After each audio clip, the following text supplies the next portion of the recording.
Welcome to today's video.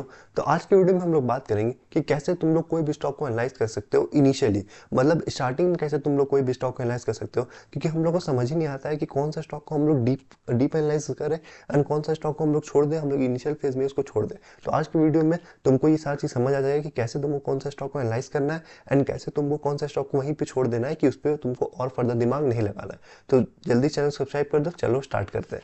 तो देखो, सबसे पहले तुमको डिस्क्लेमर पता है कि कोई भी अगर हम लोग कोई भी कंपनी कोई भी स्टॉक के बारे में इस वीडियो में बात कर रहे हैं तो वो कोई भी बाय सेल रिकमेंडेशन नहीं है, ठीक है। तो अपना नोट्स बना लेना। अब चलते हैं स्क्रीनर पे।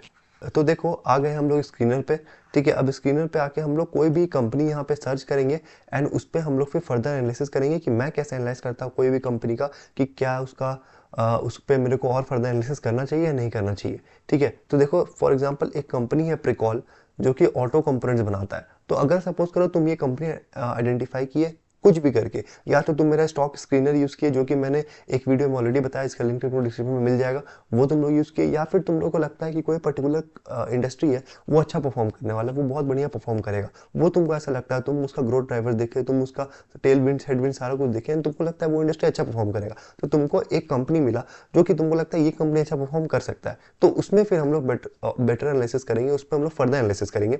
तो वो हम लोग आज की वीडियो में देखेंगे। तो देखो, ये प्रिकॉल एक कंपनी है जो ऑटो कंपोनेंट्स पार्ट बनाता है, जो ड्राइवर इंफॉर्मेशन सिस्टम होता है, मतलब जो तुम लोग देखते हो ड्राइवर के सामने वाला में जो दिखता है हम लोग को स्क्रीन, वो पार्ट्स ये लोग बनाते हैं, ठीक है। ये मेरे को कैसे पता है, क्योंकि मैं ऑलरेडी कंपनी को एक बार एनालाइज कर चुका हूँ। तो देखो, तुम लोग को सबसे पहले क्या करना है कि सबसे पहले तुमको थोड़ा सा कंपनी के बारे में समझना है, जो कि तुमको यहाँ स्क्रीन में समझ आ जाएगी कंपनी क्या करता है। Selling instrument clusters, instrument cluster वही होता है जो ड्राइवर के सामने हम लोग को दिखता है ना स्क्रीन, वो ये लोग बनाता है, ठीक है। तो वो सारा चीज़ ये लोग बनाता है। तो तुम लोग को पहले थोड़ा सा एक ब्रीफ नॉलेज ले लेना यहाँ पे स्क्रीनर से पढ़ के, कि तुमको पहले ऑन द फर्स्ट हैंड तुमको समझ आना चाहिए कंपनी करता क्या, कंपनी क्या बेच के पैसा कमा रहा है, क्या कंपनी सर्विस बेच रहा है, क्या कंपनी प्रोडक्ट बेच रहा है, कंपनी क्या बेच रहा है, किन लोगों को बेच रहा है, ये थोड़ा चीज़ तुमको समझ आना चाहिए। कौन कौन सा सेगमेंट में है कंपनी, क्योंकि हर इंडस्ट्री में कुछ कुछ सेगमेंट्स भी होता है, तो उसमें तुमको देखना होगा कि कौन कौन सा सेगमेंट में इंडस्ट्री। जैसे अगर हम लोग ऑटो मोबाइल का बात करें तो कंपनी क्या टू व्हीलर में है, कंपनी क्या थ्री व्हीलर में, कंपनी क्या पैसेंजर व्हीकल में है, ठीक है। ऐसे करके तुमको समझ आएगा कि अच्छा कंपनी किस सेगमेंट में किस किस को वो कैटर करता है। तो ये सारी चीज़ तुम लोग देख सकते हो, समझ सकते हो, और ये सारी चीज़ तुमको स्क्रीनर पे यहाँ पे मिल जाएगा। सारी चीज़ तुम देख सकते हो, कस्टमर सेगमेंट क्या है ये लोग का, ठीक है, ये लोग का प्रोडक्ट सेगमेंट क्या है, कौन कौन सा प्रोडक्ट ये लोग बेचता है, एक्सपोर्ट कितना करता है, डोमेस्टिक कितना सेल्स है, आफ्टर मार्केट कितना है, ये सारी चीज़, और वो लोग क्या कर रहा है, मैन्युफैक्चरिंग प्लांट कितना है, एक्सपेंशन है क्या केपेक्स कर रहा है नहीं कर रहा है, ये सारा चीज़ ये तुम लोग बाद में फर्दर एनालिसिस कर सकते हो। अभी ब्रीफ में तुम लोग क्या समझना, यहाँ तक तुम लोग पढ़ सकते हो ब्रीफ में, न्यू लॉन्चेस से पहले तक, ठीक है। न्यू लॉन्चेस तक तुम लोग पढ़ सकते हो कि थोड़ा सा, मतलब ब्रीफ में तुमको जानना है कि कंपनी एटलीस्ट करता क्या है। तुमको ये समझ आना चाहिए कि अच्छा कंपनी ये चीज़ बेचता है, इससे कंपनी फायदा कमाता है, ठीक है, ये चीज़ बेचता है, किसको बेचता है, ये सारी चीज़ बेसिक की कंपनी क्या बिजनेस करता है। सबसे पहला चीज़ तुमको ये समझना चाहिए। वो समझ आ गया, उसके बाद हम लोग आएंगे P&L स्टेटमेंट में, ठीक है। प्रॉफिट एंड लॉस स्टेटमेंट में तुम लोग को यहाँ पे दिखेगा क्वार्टरली रिजल्ट्स और एक दिखेगा प्रॉफिट एंड लॉस स्टेटमेंट। तो क्वार्टरली रिजल्ट जो होगा वो क्वार्टर ऑन क्वार्टर हम लोग को दिखाता है, ठीक है। एक साल में 4 क्वार्टर होते हैं, तो 4 क्वार्टर होगा एक साल में, तो वो सारा उसको दिखाता है। And then profit and loss जो होता है स्टेटमेंट, वो हम लोग को दिखाता है स्क्रीन पे कि ईयरली बेसिस पे क्या हुआ है, ठीक है, ईयर एंड में। तो अब देखो, पहले क्वार्टरली से रिजल्ट देखना, तो तुम लोगों को सबसे पहला चीज़ क्या करना है, ये सारा नोट्स बनाते रहना। अगर तुम लोग नोट्स बनाते हो तो सबसे पहला चीज़ हम लोग को देखना है सेल्स ग्रोथ हम लोग को दिख रहा है कि ग्रोइंग होना चाहिए। अब सेल्स ग्रोथ ग्रो होना चाहिए, ऐसा नहीं होना चाहिए कि अभी का, ये तो क्वार्टरली है, फिर भी क्वार्टरली में तुम लोग बस देखो कि सेल्स ग्रो हो रहा है, ठीक है, वेल एंड गुड। तो क्वार्टरली में सेल्स ग्रोथ हो रहा है, चलो बढ़िया है। और बाकी मैं पर्सनली उतना कुछ क्वार्टरली बेसिस पे नहीं देखता हूँ। बाकी तुम लोग मार्जिन भी देख सकते हो, ऑपरेटिंग प्रॉफिट मार्जिन है या नेट प्रॉफिट मार्जिन है या ग्रॉस प्रॉफिट मार्जिन है, वो डिपेंड करता है company to company, industry to industry, की तुम ग्रॉस मार्जिन देख रहे हो या तुम प्रॉफिट मार्जिन देख रहे हो, ऑपरेटिंग प्रॉफिट मार्जिन देख रहे हो, क्या देख रहे हो, ये सारी चीज़ वो company to company, industry to industry depend करता है। तो वो सारी चीज़ तुम लोग मार्जिन पे एक बार ध्यान दे सकते हो क्वार्टरली बेसिस पे। मैं उतना ज़्यादा ध्यान नहीं देता हूँ क्वार्टरली बेसिस पे मार्जिन पे, ठीक है। उसके बाद तुम लोग थोड़ा सा नेट प्रॉफिट देख सकते हो, ईपीएस देख सकते हो। ईपीएस पे मैं फिर से ऑन क्वार्टरली बेसिस उतना ध्यान दे देता हूँ, वो हम लोग ईयरली बेसिस पे देंगे। तो ये होता है क्वार्टरली रिजल्ट जिसमें तुम लोग सेल्स ग्रोथ देखना कि अच्छा कंपनी सेल्स को ग्रो कर रहा है क्वार्टर ऑन क्वार्टर, वो एक अच्छा साइन होता है, वो एक साइन होता है कि चलो ठीक है कंपनी का सेल्स बढ़ रहा है। ठीक है, अब देन नेक्स्ट चीज है हम लोग का प्रॉफिट एंड लॉस स्टेटमेंट, जो कि ईयरली बेसिस पे कि ईयर एंड पे। तो मार्च 2025 में हम लोग का ईयर एंड होता है, तो देखो ये लोग का sales growth on year on basis कितना है, तो 2023 में 26-27% था, फिर 16%, 18%, तो ये लोग का ग्रोथ हो रहा है अबाउट 10% के अराउंड ये लोग का ग्रोथ हो रहा है। ठीक है, तो ये चीज मेरे को दिख रहा है कि चलो ठीक है कंपनी एटलीस्ट ग्रो कर रहा है। और अगर तुमको एक अनुमान लगाने की कंपनी कितना अच्छा ग्रो कर रहा है कितना खराब ग्रो कर रहा है, तो उसके लिए एक नॉर्मल इनिशियल तुम लोग कर सकते हो कि तुम्हारा कंट्री का जीडीपी कितना से ग्रो कर रहा है। तो सपोज करो अगर कंपनी का कंट्री इंडिया का जीडीपी 6 से 7% के बीच में ग्रो कर रहा है, तो उससे अगर ज्यादा ग्रो कर रहा है तो चलो बढ़िया, उससे अगर कम ग्रो कर रहा है तब थोड़ा सा मेरे लिए प्रॉब्लमेटिक हो जाता है, क्योंकि यार हमको लगता है जब मेरा कंट्री 6-7% ग्रो कर रहा है तो उससे कम ग्रोथ क्यों दे रहा है कंपनी। हो सकता है उसमें कुछ हेडविंड्स हो, वो फर्दर एनालिसिस करके हमको पता चलेगा, लेकिन इनिशियल फेज में हमको चाहिए कि थोड़ा अच्छा ग्रोथ हो कंपनी का। तो इसीलिए सेल्स ग्रोथ देखो तुम लोग पहले सेल्स ग्रोथ की, सेल्स में ग्रोथ हो रहा है बढ़िया, आगे बढ़ते हैं। उसके बाद हम लोग को देखना है ऑपरेटिंग प्रॉफिट। ठीक है, ऑपरेटिंग प्रॉफिट मार्जिन या ग्रॉस प्रॉफिट मार्जिन डिपेंड करता है इंडस्ट्री पे, तुमको मार्जिन देखना है इन ऑल। ठीक है, और मार्जिन में क्या क्या आ सकता है भैया, ग्रॉस प्रॉफिट मार्जिन आ सकता है, ऑपरेटिंग प्रॉफिट मार्जिन आ सकता है, एंड एबिडा मार्जिन आ सकता है, एंड तुम्हारा एक आ सकता है नेट प्रॉफिट मार्जिन। ये सारी चीज आ सकता है तुम्हारा ऑपरेटिंग मार्जिन पे। अब हम लोग क्या देख रहे हैं, मार्जिन या तो स्टेबल रहनी चाहिए या तो इंक्रीज होने चाहिए। ठीक है, ये नॉर्मल एक होता है। अगर मार्जिन डिक्रीज करें तो हम लोग को पर्सनली वो चीज़ नहीं पसंद आता है कि मार्जिन डिक्रीज हो, लेकिन फिर भी तुम लोग उस पर फर्दर एनालिसिस करके समझ सकते हो कि मार्जिन क्यों डिक्रीज हो रहा है। कभी कभी होता है कि कंपनी कोई अपना पार्ट को बेच दिया, उसी कारण उसका मार्जिन डिक्रीज हो गया, तो वो सारी चीज़ होता है, वो तो नॉर्मल चीज़ है, वो कोई कंपनी खराब परफॉर्म नहीं कर रहा है। ठीक है, तो वो चीज़ तुम लोग देख सकते हो, लेकिन जनरली क्या होता है मार्जिन या तो स्टेबल हो या तो इंक्रीजिंग ऑर्डर में, वो बेटर होता है। तो पहला हम लोग P&L में देखते हैं सेल्स ग्रोथ, देन दूसरा हम लोग देखेंगे मार्जिन, एंड देन थर्ड मैं देखता हूँ ईपीएस ग्रोथ, कि ईपीएस में क्या ग्रोथ है, ईपीएस इंक्रीज हो रहा है कि नहीं हो रहा है। बेसिकली ये मेरा सबसे मेन फोकस रहता है कि ईपीएस ग्रो हो रहा है कि नहीं, वो लोग प्रॉफिट बना पा रहे हैं कि नहीं। क्योंकि अगर ईपीएस ग्रो नहीं हो रहा है, अर्निंग पर शेयर अगर ग्रो नहीं हो रहा है, तो इसका ये मतलब है कि कंपनी सेल्स तो ग्रो कर रहा है लेकिन उसका प्रॉफिट ग्रो नहीं कर पा रहा है। ठीक है, तो हम लोग ईपीएस ग्रोथ देखेंगे कि ईपीएस में ग्रोथ आ रहा है या नहीं आ रहा है। अगर आ रहा है तो वेल एंड गुड, बहुत अच्छा। तो ये प्रॉफिट एंड लॉस स्टेटमेंट में हम लोग ये तीन चीज देखेंगे, सेल्स ग्रोथ, ऑपरेटिंग मार्जिन मतलब मार्जिन कैसा परफॉर्म कर रहा है, एंड देन थर्ड ईपीएस कितना से ग्रो कर रहा है, क्या कर रहा है, ये सारा चीज। ठीक है, और साथ ही साथ नेट प्रॉफिट भी तुम लोग देख सकते हो। तो ये हो गया प्रॉफिट एंड लॉस स्टेटमेंट। अब नेक्स्ट हम लोग चलेंगे बैलेंस शीट, और बैलेंस शीट में हम लोग कुछ चीज देखेंगे कि इक्विटी कैपिटल, पहली बात तो इशू किया है क्या कंपनी।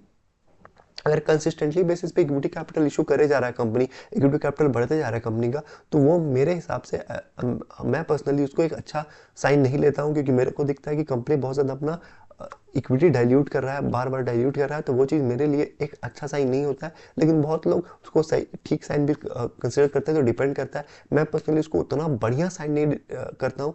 अगर इक्विटी कैपिटल कंसिस्टेंट है, जैसे देखो 9-9-9 था 2020 तक, फिर 12-12-12 है, तो ठीक है। अगर वैसा है तो मेरे लिए एक अच्छा है, कंसिस्टेंट रहना चाहिए, डिक्रीजिंग भी नहीं बोलेंगे, कंसिस्टेंट ठीक है, कंसिस्टेंटी सबसे बेस्ट रहेगा। इंक्रीजिंग हो रहा है तो थोड़ा सा तुमको देखना होगा कि कंपनी क्यों डाइल्यूट कर रहा है, क्या रीजन है। ठीक है, उसके बाद रिजर्व्स ऑब्वियसली तुमको इंक्रीजिंग ऑर्डर में दिखने चाहिए कि रिजर्व तुम्हारा बढ़ रहा है बढ़ रहा है बढ़ रहा है, ये अच्छा बात है।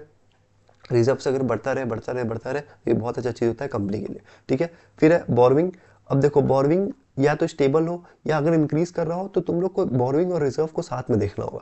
ठीक है, ये दोनों को तुम लोग को साथ में देखना होगा, बोरविंग को एंड रिजर्व को। ठीक है, ये हम लोग क्या करेंगे, हम लोग हमेशा ये चीज़ नजर रखेंगे कि रिजर्व ज़्यादा होना चाहिए बोरविंग से, और जितना ज़्यादा हो उतना अच्छा है। जैसे यहाँ पे हम लोग इस कंपनी का दिख रहा है कि जो बोरविंग है वो सिर्फ 10% है रिजर्व का, जो कि अच्छा चीज़ है। मतलब कंपनी के पास एक बहुत अच्छा क्वेश्चन है, कंपनी उतना ज़्यादा लेवरेज नहीं लिया हुआ है। ठीक है, तो इसीलिए बोरविंग कम है कंपनी का, तो ये चीज़ रिजर्व ज़्यादा है, ये चीज़ हम लोग पहले देखेंगे। और ये तो वेल एंड गुड, तो बैलेंस शीट में ये देखना है पहला चीज़ कि रिजर्व्स कैसे हैं, रिजर्व्स कितना ज़्यादा है, एंड उसके कंपैरिजन में बोरिंग कितना ज़्यादा है। ठीक है, याद रखना हम लोग इनिशियल कर रहे हैं, तो हम लोग हर एक चीज़ पे एकदम घुस के नहीं देख रहे, हम लोग बस इनिशियली कर रहे हैं। फिर तुम लोग को एक और चीज़ देखना है कि अदर एसेट्स में ट्रेड रिसीवेबल्स कितना से ग्रो कर रहे हैं। ठीक है, ये चीज़ थोड़ा सा देख लेना कि ट्रेड रिसीवेबल्स कितना से ग्रो कर रहे हैं और कितना से सेल्स ग्रोथ हो रहा है। ठीक है, ये दोनों में कंपैरिजन कर लेना। अगर ट्रेड रिसीवेबल बहुत ज़्यादा से ग्रो कर रहे हैं तो थोड़ा सा मेरे लिए वो बैड साइन होता है, क्योंकि उस हिसाब से कंपनी क्रेडिट में ज़्यादा सेल्स कर रहा है, कंपनी को कैश में कन्वर्ट नहीं कर पा रहा है। तो ट्रेड रिसीवेबल्स अगर कंसिस्टेंट है या कंसिस्टेंटली डिक्लाइन कर रहा है as a percentage of revenue, तो अच्छा है। ग्रो कर रहे हैं बहुत ज़्यादा तो उतना अच्छा नहीं है, लेकिन हाँ थोड़ा बहुत ग्रो कर रहे हैं, मोर और लेस सेम ही परसेंटेज पे 5-6%, 10% में डिपेंड करता है इंडस्ट्री पे कितना परसेंट है, कंसिस्टेंट है, तो कोई दिक्कत नहीं। ठीक है, ट्रेड रिसीवेबल्स ये हो गया, हम लोग बैलेंस शीट में इतना ऑन अ इनिशियल बेसिस पे देखते हैं। उसके बाद हम लोग चलते हैं कैश फ्लो स्टेटमेंट में। कैश फ्लो स्टेटमेंट में सबसे पहली चीज तुमको देखना है कि सीएफओ ग्रो कर रहा है या नहीं कर रहा है, सीएफओ पॉजिटिव है कि नहीं। सबसे पहली चीज सीएफओ इज पॉजिटिव और नॉट, अगर पॉजिटिव है तो वेल एंड गुड, और उसके बाद देखेंगे सीएफओ ग्रो कर रहा है कि नहीं। अगर ये दोनों चीजें तो बहुत अच्छा है, इससे हम लोग को पता चलता है कि company consistently cash flow generate कर पा रहा है एंड कंपनी जो है कैश फ्लो को ग्रो भी कर पा रहा है। ऐसा नहीं कि कंसिस्टेंट हो गया है, सेम कैश फ्लो चल रहा है, जो कैश फ्लो 5 साल पहले था भाई आज भी है, नहीं, कंपनी ग्रो भी कर रहा है कैश फ्लो को एंड कैश फ्लो पॉजिटिव भी है। तो इसीलिए सीएफओ तुम लोग देखो, सीएफआई ये सारी चीज थोड़ा सा तुम लोग नजर मार सकते हो कितना कंपनी इन्वेस्ट कर रहा है और सीएफएफ कितना कंपनी बोरो कर रहा है, ये सारी चीज। लेकिन मेजर जो होता है ऑन इनिशियल फेज पे तुम लोग देखना कि सीएफओ क्या है कंपनी का, सीएफओ पॉजिटिव है एंड ग्रोइंग है तो वेल एंड गुड। ये हो गया कैश फ्लो स्टेटमेंट। अब रेशियोज में थोड़ा तुम लोग देख सकते हो, तो रेशियोज में तुम लोग कैश कन्वर्जन साइकिल देख सकते हो कि इसको इंडस्ट्री से कंपेयर करके देख सकते हो कि इंडस्ट्री के हिसाब से जैसे कैश कन्वर्जन साइकिल इस कंपनी का 46 है, तो और जो इंडस्ट्री में सेम कंपनीज है उसका कितना है, थोड़ा ये कंपेरिजन करके देख सकते हो। लेकिन ये तुम लोग बाद में करो तो बेटर है, अभी के लिए बिगिनर में उतना डीप में मत घुसो। पहले इनिशियल फेज में हम लोग देख रहे हैं कि कौन सा कंपनी को हम लोग और एनालाइज करना चाहिए नहीं करना चाहिए। तो हम लोग ने बात कर लिया क्वार्टरली रिजल्ट्स का, हम लोग ने बात कर लिया प्रॉफिट स्टेटमेंट का एंड हम लोग ने बात कर लिया बैलेंस शीट का। अब जो नेक्स्ट चीज है वो है शेयर होल्डिंग पैटर्न। अब देखो शेयर होल्डिंग पैटर्न में हम लोग को ये नहीं दिखना चाहिए कि ऑन ईयरली और क्वार्टरली बेसिस जो मैनेजमेंट है, जो प्रोमोटर है उसका स्टेक कम हो रहा है। हम लोग को ये चीज अच्छा नहीं लगता, क्योंकि जो मालिक है, जो कंपनी का मालिक है, वही अपना स्टेक कम कर रहा है बहुत ज्यादा, तो यार उसको खुद ही अपना कंपनी में भरोसा नहीं है तो वो क्यों स्टेक कम करेगा। तो वो हम लोग के लिए एक नेगेटिव सिग्नल होता है, अच्छा सिग्नल नहीं होता है। तो वैसे कंपनीज में मैं पर्सनली उतना ज़्यादा इन्वेस्टिगेट फर्दर नहीं करता हूँ। लेकिन ये भी तुम लोग को देखना है कि प्रमोटर अगर अपना सेलिंग कर रहा है स्टेक तो किसको बेच रहा है। ये बहुत लोग गलती करते हैं, बहुत लोग आजकल सुन लिए कि प्रोमोटर का सेल्स कम हो रहा है तो वो अच्छा नहीं होता है, अच्छा नहीं होता है। लेकिन अगर प्रोमोटर का सेल्स